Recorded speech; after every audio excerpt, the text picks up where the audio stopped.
অধীর চৌধুরী অনেক পুরানো নেতা এবং অনেকবার তিনি সাংসদ রয়েছেন। তো ফলে স্বাভাবিক কারণে প্রধানমন্ত্রী যে আমাদের পার্লামেন্টের লিডার, তো স্বাভাবিক কারণে যে কোনো প্রাক্তন হোক বা বর্তমান হোক প্রধানমন্ত্রীর সাথে দেখা করতে পারেন। সেই সূত্রে অধীর চৌধুরী মহাশয় প্রধানমন্ত্রীর সাথে দেখা করেছেন। দেখুন কি বলবেন সেটা তো ওনার উপরে।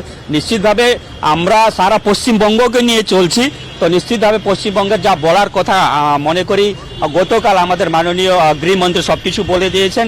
আর তারপরে আমরা জনপ্রতিনিধি হিসাবে আজকে সাংসদ বিধায়করা আছেন, ওনার বক্তব্য শুনবো, ওনার যেটা দিশা নির্দেশ থাকবে, ওনার যেটা গাইডলাইন থাকবে সেটাকে নিয়ে আগামী দিনে আমরা পথে নামবো কিংবা বাড়ি বাড়িতে যাব, রাস্তাঘাটে যেখানে ওনার যেভাবে গাইডলাইন থাকবে সেভাবে আগামী দিনে আমরা কাজ করবো।